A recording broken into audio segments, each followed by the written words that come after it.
Hello and welcome to the Business Standard Banking Show.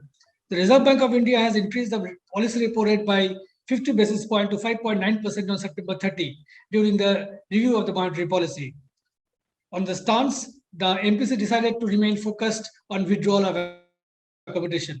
Jayanth Varma, an external member of MPC, voted against this part of resolution. Dr. Varma is with us today to explain his view on the stance and monetary policy making. Dr. Varma, welcome to the show. The minutes show that you think MPC should pause now. The MPC meeting happened on 30th September, and the September inflation figure came out 2-3 days back. Since September inflation figure is at 7.4%, does that change your view on the issue that you have said for a pause? No, I think inflation somewhere in that range was expected. So we were expecting somewhere in that range of 7.5. So that is not a surprise, and that doesn't change. I want to know what gives you the confidence that 1 year ahead inflation will be at 5%, because many a times projections have gone wrong and inflation is still above 7%. That is true. So there are uncertainties about everything. The main arguments that I have put forth is that monetary policy actually lags. When you start raising rates, the effect is not immediate. It takes anywhere from 5 to 6 quarters for the effects to be felt. And we started raising rates only in April. So the effect of that is barely begun. And when we have a process like this, which takes time, it's a fallacy to believe that if we apply, stronger medicine, it will act faster. That doesn't happen. The medicine takes time. Whether you double the dose or not does not increase the speed with which that cure succeeds. So what we have done is already very significant. We have raised the effective tightening, as I have argued in my statement, is more than 2.5%. That's a very, very steep rise that we have delivered in just 4 months. And when we have given such a large dose of monetary tightening, the time has come to step back and ask, okay, let's see what effect this is having on the economy. And the point is that much of that effect is still in the future. Let alone impact on the real economy.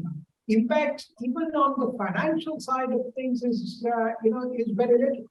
For example, when you look at what has happened to bank deposit rates, after all the tightening that we did, the pass-through to retail bank deposit rates, only 1/3 of what we did till August has passed through. Forget about what we did in September. What we've done that is not passed through at all. So a lot of that effect is still to come. So depositors are still not seeing a positive real deposit rate, though the policy rate is now very strongly positive. So it will take time. It will take time for that to happen. When depositors start seeing positive real deposit rates, that is going to shift the thing away from consumption to savings. It is going to stimulate savings and dampen consumption, which would reduce demand and tend to dampen inflation. The lending rates have gone up a lot. That effect also on the real economy is still in the future. So the belief is, my belief is that we now need to wait and see what this medicine does. And we can't, we can't lose our nerve and keep raising rates until we see inflation come down. Because then we will be in a position where we have to ease rates to deal with even worse growth shock. Now, with the September inflation data, it is now clear that average inflation, CPI inflation, remained above 6% for 3 consecutive quarters, which constitutes the failure of the monetary policy committee to meet the inflation target. What, according to you, is the main reason for this failure? You see, I think there are 3 things that one should look at. One is that the pandemic created enormous problems, both for growth and for inflation. It created disruptions. It created, supply disruptions, which led to very large price increases. The second thing is, of course, what is going on in Ukraine, right? So these are two things which have caused inflation to go to unacceptably high levels. The third thing is, which I argued at that time about a year ago. About a year ago, I was arguing that we should have started raising rates in mid and late 2021. We held off from that for more than 6 months, and which has delayed the response. What we started doing 4 months back, we could, in retrospect at least, it's very clear we could have done that, several months before. In which case, if we had started doing this in 2021, the effect of that would be happening now.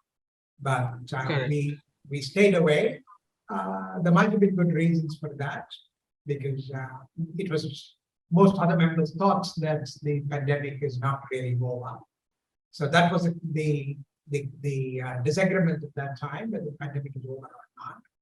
Now, what are the steps the MPC should take to bring inflation back to 4%? And what is the time frame you see MPC should be bringing back inflation to 4%?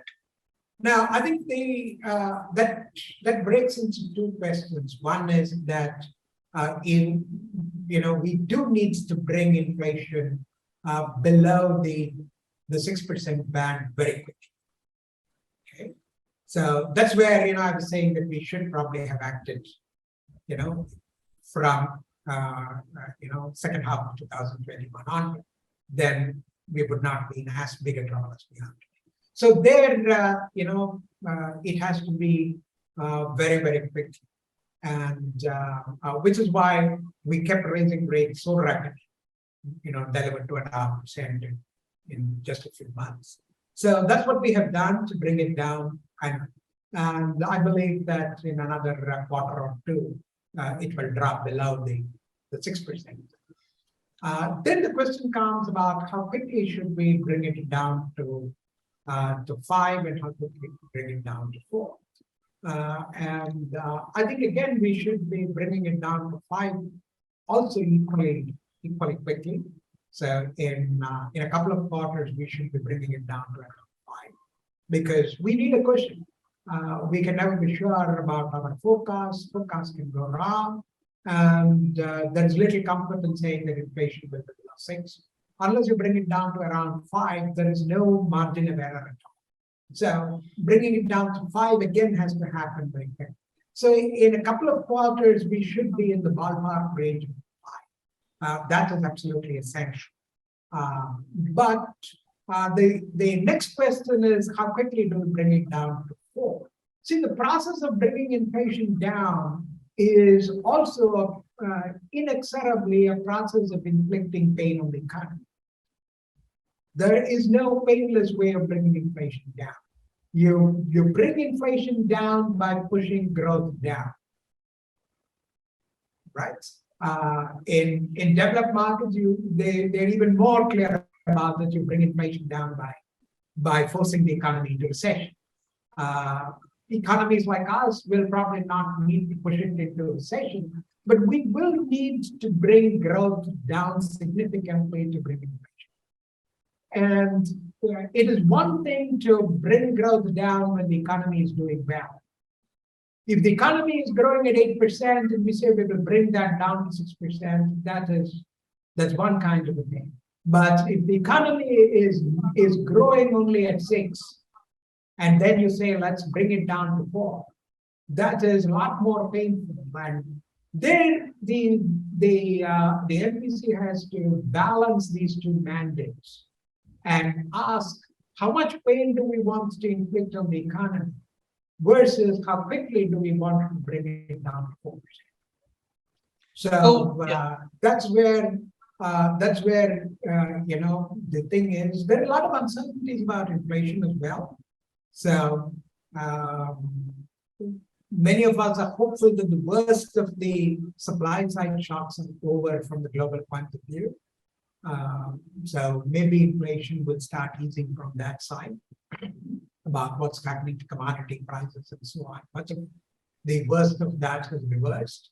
So maybe we will see inflation, and we are at fairly reasonable interest rate now, which would start pushing the inflation down. So that is the balancing card, which is why I'm arguing for wait and watch. Let's see what happens over a quarter or two. And if we see inflation gliding down, then we could